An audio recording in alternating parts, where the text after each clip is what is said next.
The line at the tiny neighborhood bakery barely moved, but everyone suddenly fell silent when the woman in the faded blue shawl stepped forward. Her hands trembled as she placed a single crumpled note on the counter, just enough for one slice of bread, nothing more. The cashier hesitated, eyes softening. "Madame, a broken bar, this is just 5 rupees short." Before she could respond, a small voice from behind whispered, "Mama, it's okay, I'm a broken bar, I'm not that hungry." The little boy tugged her sleeve, his cheeks hollow but his smile brave. And in that moment, something shifted, because standing 2 people away, holding a box of pastries, a man who rarely slowed down in life stopped completely. He wasn't just any man, he was Araz Halim, a young single dad and a CEO known for being strict, disciplined, focused. His employees feared his silence more than they feared most people's anger. He didn't mix, didn't smile much, didn't linger. But the sight of that mother and her son trying to buy just one slice of bread struck somewhere old and aching inside him. Maybe because he had once stood exactly where they were. The woman swallowed,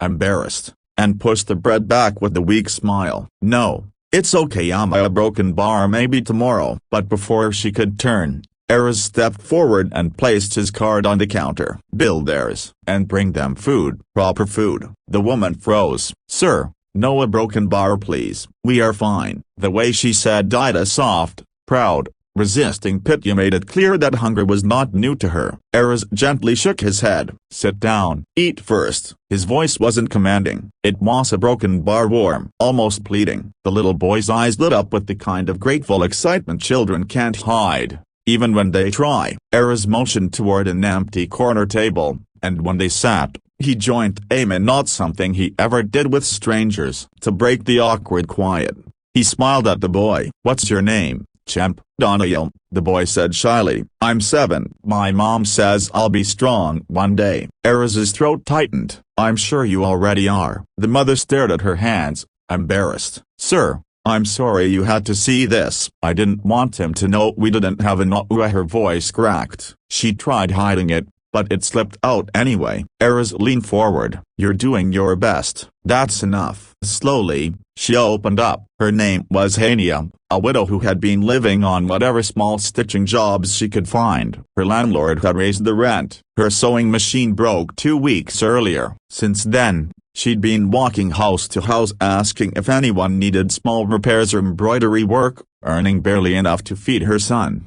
"And told they a broken bar, we just didn't make enough," she whispered. The food arrived warm, fresh, more than enough for 2 days, and Daniel began eating carefully, like he was afraid it would disappear if he ate too fast.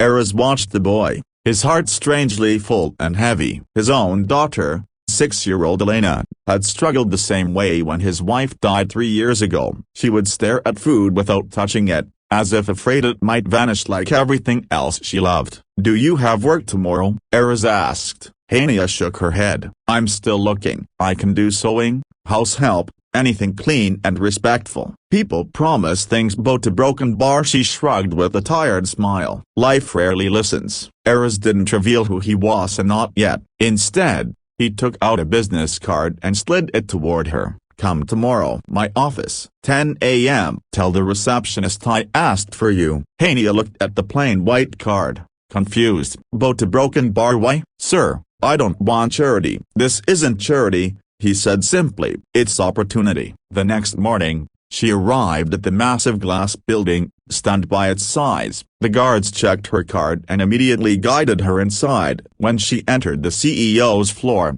she nearly froze because the man from the bakery was standing there in a perfectly tailored suit, giving employees instructions with quiet authority. He wasn't Sir anymore. He was Araz Halim, one of the best-known CEOs in the city. He walked over with a small smile. "Come, I want to show you something." He led her to a room filled with sewing machines, the ones that had been ordered 3 months ago for a project that never launched. "I want to start a small in-house department for uniforms, fabric samples, and embroidery designs. I need someone skilled to lead it." Hania blinked. "Lead, sir? "I don't live in a broken bar. I'm not educated enough to manage ya." "You are," he replied. "You've managed life under far worse pressures. That's more strength than most people here possess." Her eyes filled despite her efforts to blink the tears away. "Why are you helping me?" Erez hesitated, then answered quietly, "Because once, when my daughter and I were drowning, someone helped us. I promised I'd pass that kindness forward." That day became the beginning of Hania's new life. Slowly, she built the department, one stitch at a time, earning respect with her dedication. Daniel and Elena became close, sharing lunch boxes, homework, and laughter that softened the halls of the office. Months passed, the sewing unit grew, orders increased, Hania's confidence returned, and one evening, after a long day, she found a small handwritten note on her desk written in messy crayon handwriting. "Auntie Hania, thank you for making my dad smile again."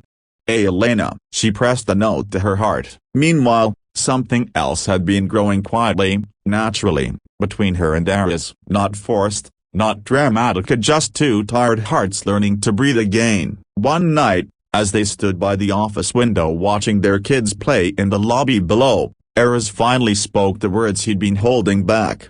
"You know," he said softly, "that day at the bakery, a broken bar, you came with just enough money for one slice of bread. But I feel like I was the one starving." Hania turned to him, eyes shining. "And what am I now?" He smiled, the real smile he had forgotten how to make. "Hope." Downstairs, Daniel and Elena laughed loudly, their voices echoing in the quiet lobby like a promisey one that life was giving them a second chance.